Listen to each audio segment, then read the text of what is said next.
comic coming up tonight who I know nothing about, but I think he's going to be really funny. Everybody make it loud for Junior from Walla Walla.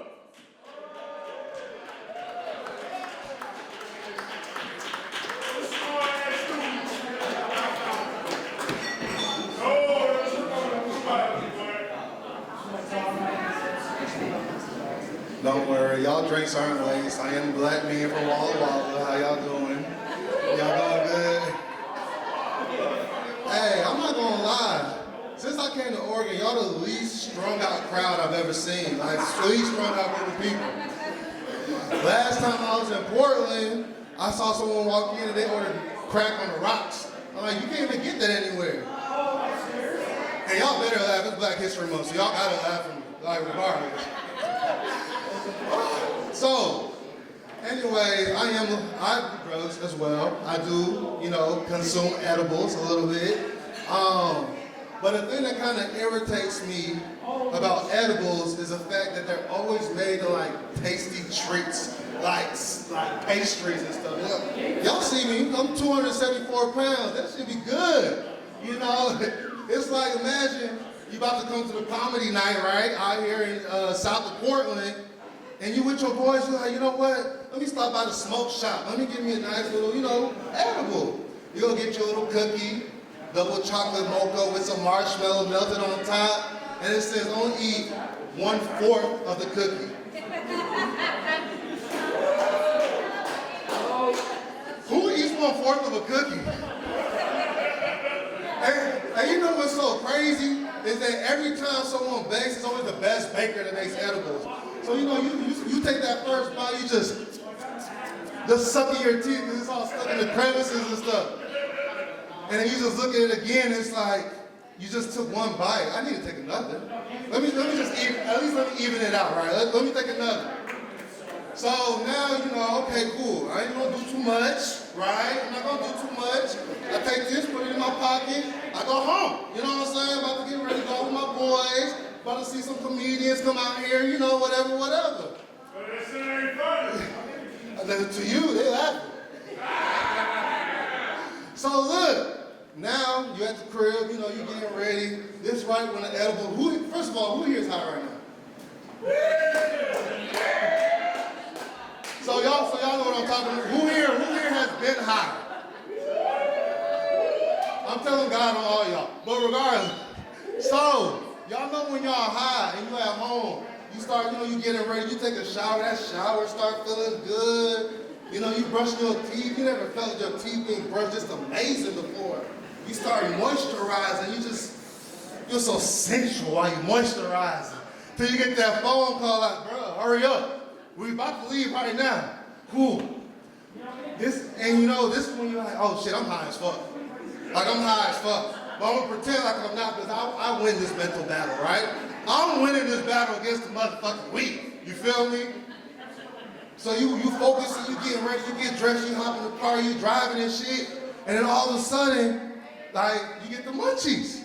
But you're about to get some food at this wonderful bar, and you're just like, but I got this wonderful cookie with me. Next thing you know, you done polish that bad boy off. Oh shit, now you're at the bar about an hour later. You're literally talking to God right now. And he's showing you yourself at the bar. It's an out-of-body experience. Y'all ever been so high you prayed, like, please, I will never ever do drugs again. I promise you, just please sober me. Like, please, like, that's where you at right now. That's exactly where you at. The next thing you know, 36 hours later, you wake up on your front porch. Like, how the fuck did I get here? But boy, I feel so well rested. Woo! Man, it's so crazy. So, as y'all heard, I'm from Walla Walla. Have anyone here heard of Walla Walla? Yeah, it's for the Dub Dub. I just made that up, but the Dub Dub, Walla Walla, Washington.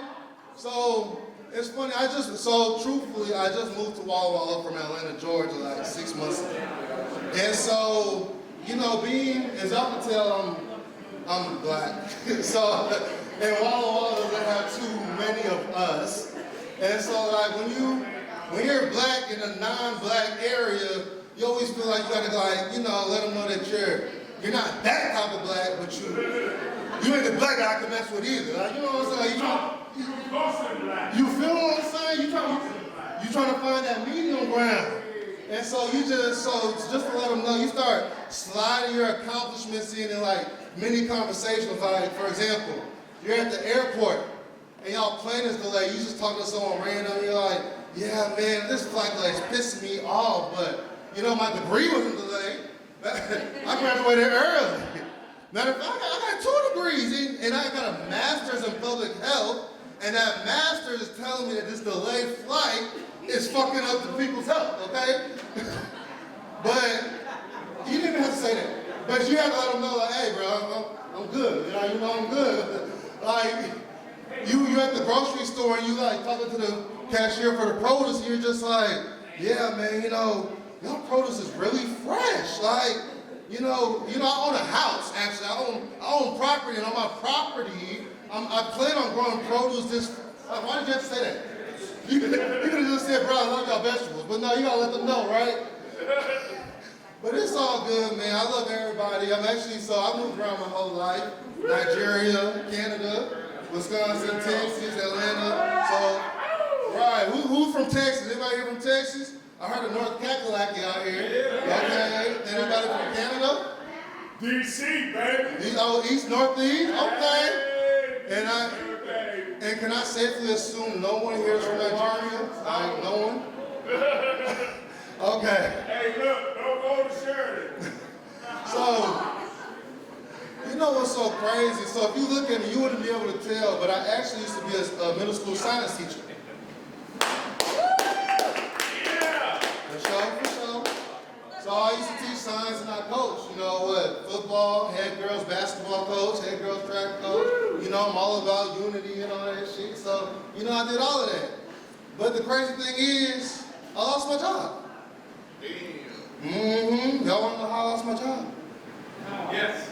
I spent 3 days in jail for this shit. What'd you do to go to jail? I broke up a fight on the football field. Oh, man. Yeah, I went to jail for breaking up a fight on the football field. And when I got out, they had the little notice and it said, yeah, the young boy had a bruise on his ankle. Doing the right thing. Yeah, of course you're gonna have a bruise on your ankle, right? Like you just played a whole game of football. And then, you know, I talked to the district, they're like, yeah, you know, you're a bit aggressive breaking up the fight. I'm like, okay, well, this is football. Like, I don't know if you can be too aggressive in football, the sport that you tackle people really hard, you know what I'm saying? Like, this ain't that European football shit, like this is that real football, you know what I'm saying? It's so crazy, like, you know, me and my family migrated thousands of miles from Nigeria for me to go to jail for protecting children. But you know, America doesn't really care about protecting children. You see how long it took to lock up R. Kelly? The Clintons still ain't locked up, okay? Yeah. That's all I have for tonight. Hey, y'all are wonderful, man. I appreciate y'all. Thank you.